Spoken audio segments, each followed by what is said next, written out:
Thank you, Sean, for the nice introduction. And when he started talking about where I was born and my first job, I thought, we're going to be here a while. So thanks for shortening that up. It's a real honor for me to be with you all today. It's a busy day on Capitol Hill. Certainly last night was I think a wonderful evening for our country to see all of us gathered in the halls of Congress, Republicans, Democrats, House and Senate, Supreme Court, and the Cabinet, but most especially, of course, the President and the Vice President. We were unmasked. It was great. And as you know, it sets the tone for the rest of the year. And so I was glad to hear the President's first remarks on Ukraine, and then, of course, was very tuned in to what he was saying on infrastructure. I'm really pleased to be here with my West Virginia family, Jimmy Riston and all. They came to see me yesterday. They make me very proud. They are, I think, the quintessential state DOT, in that they include me and my staff and my fellow Senator Manchin, and everybody in the ribbon cuttings and the plans and the vision that helps us to formulate how we can best serve our particular state. Because as we've known, and as you all know, no two states are alike, and flexibility is the key. What you're doing in Washington State, Louisiana, is different than what we do in West Virginia. As a matter of fact, they say if you ironed West Virginia out, it would be as big as Texas, so we're taking that. I don't even know what the cost per mile that he just showed me last week is, but it's pretty big. So anyway, I'm really pleased to be here. Also, you're going to be hearing from our chairman, Tom Carper. We have a big hearing today at 10 o'clock. We have Secretary Buttigieg coming before the committee to talk about the implementation of the bipartisan infrastructure plan. But I just want to tell you what a great relationship I have with Senator Carper. He's obviously a veteran of the Senate, much more so than me, but also has a great vision as a former governor and state treasurer and Navy pilot and a lover of baseball and music, and we're getting to know each other very, very well. So I think that really has shown up in the work that we've done on our EPW committee. Because as you know, environment, public works, these can be public works not so much, environment can be very contentious topics. And if you look down our killer's row of people who are on the committee, we have quite the, we have Jim Inhofe and Sheldon Whitehouse and Bernie Sanders, and so we have quite a wide variety. So I think what Chairman Carper and I have been able to do with the bipartisan infrastructure bill, with the two major parts of this, was really yeoman's work for us, and we set the course. We passed the surface transportation bill, I believe, in May. We passed the water and wastewater bill out of the full Senate with, I think, just 2 or maybe 3 negative votes, no votes. But we also passed both of those, which were monumental bills, large bills, with unanimous votes out of our committee. So we were able, through his great leadership and us working together with our wonderful staffs, to be able to weave into both of these bills our priorities. And that became the foundation of the bipartisan infrastructure package. Now, you might remember that the negotiations from the Republican side began with the other senator from West Virginia, me, me, and the president. I decided that as a Republican, we need to have a vision of, the president had set his vision with his enormous bipartisan, or an enormous infrastructure package. As a Republican, we need to have a vision. We're for this. We want this. This is good for all of us. And how's the best way to do that? So I put out a framework, and the White House took me up on it. So we started 6 to 8 weeks. We went forward, working with the product that Chairman Carper and I were working on. It was sort of a lot for the staff, but we were able to do it. And then eventually that became the part of the bipartisan infrastructure package that the president signed into law at the White House. So if you looked at the pictures, which you wouldn't recall, but I recall, because this is a pretty cool thing for me. We were out on the lawn, and the White House had asked us, Chairman Carper and I, to join them onto the dais while the president signed the bill. And Tom, because he's such a generous person, he's going, come on, get up there, get up there. So in all the pictures, you can see me with my red scarf, and Tom is kind of back there. You can't really see him too well. And I said, what did you learn? And he goes, I'm wearing a red tie next time I come. So that's the kind of relationship that we have.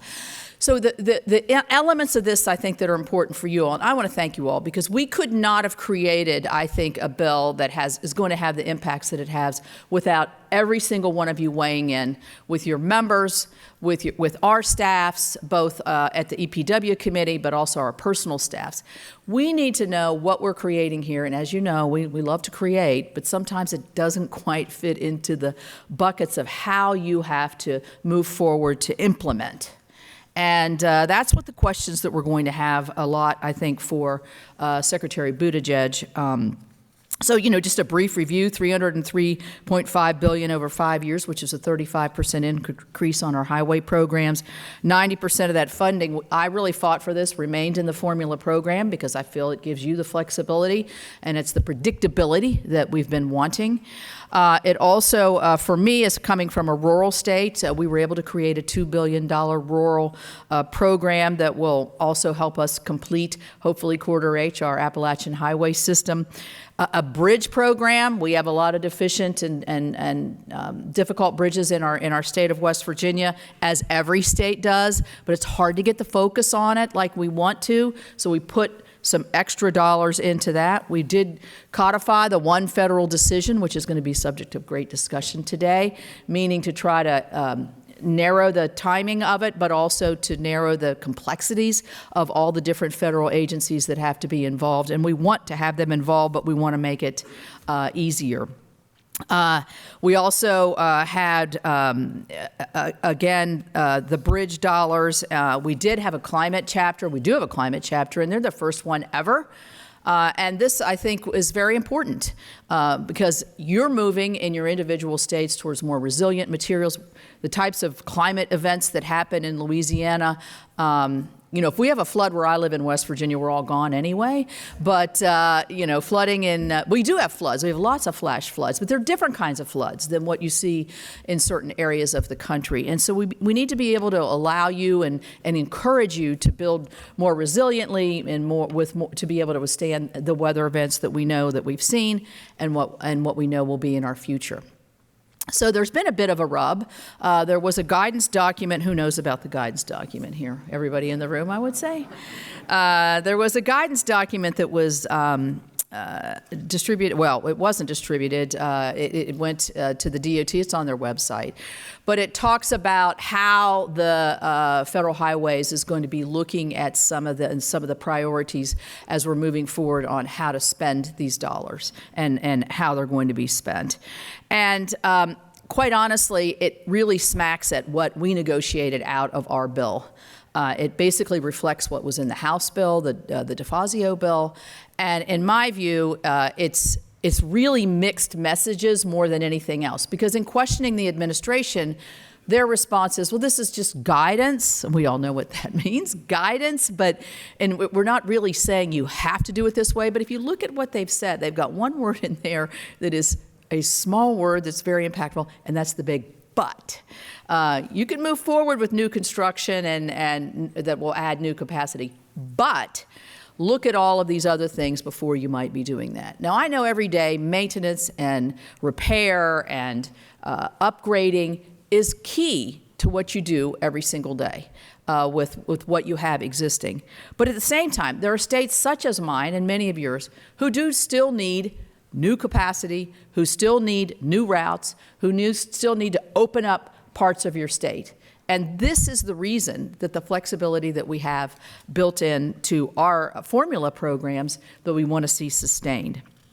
So we're going to be questioning the Secretary on that and seeing if we can clarify and make known. You all have been vocal. Many of you at your state DOTs have written to us. Senator McCollum and I wrote to our governors to make them aware if they were not aware. This is not a bipartisan question here. I mean, this is not a partisan question. There are Democrats that are questioning the same thing. mainly from rural states. And some of the areas of emphasis that were placed in this guidance are things you're doing already. That as you're spending the money and looking at the eye of the future in your states, you're looking towards resiliency and repair and how to move towards, I heard the first speaker talk about transit and bike paths and all of the things that that seem to be the encouragement that was left with this memorandum. So we're going to dig down deep in that with the Secretary today and hope that we can clarify some of that for you. So again, I would just like to say it's a joy to work with my chairman who you're going to hear from right after me, Tom Carper. I want to, again, shout out to my West Virginia folks. They're just terrific. And all of you thank you for coming to Washington, number one. The reason I rushed in here is because I got stuck in a traffic jam. And it was kind of nice in some sense because we haven't had many here. But in closing, I'd like to say a lot of people will come up to me and say, wow, God, I couldn't do your job. That is just a really tough job. I mean, people shooting at you all the time and saying things to you. And I just want to leave you with this, because serving in the United States Senate is an incredible honor for me to make decisions for the 1.8 million people I care most about, but for the entire country. So don't feel, I asked for this job. And as some people say, I spent a lot of money to get this job. And so just this is such a great country. To be able to serve and be one of 100 people to make decisions for all of you is an incredible honor and one I deeply, deeply cherish. So chins up. It's all good. Thank you.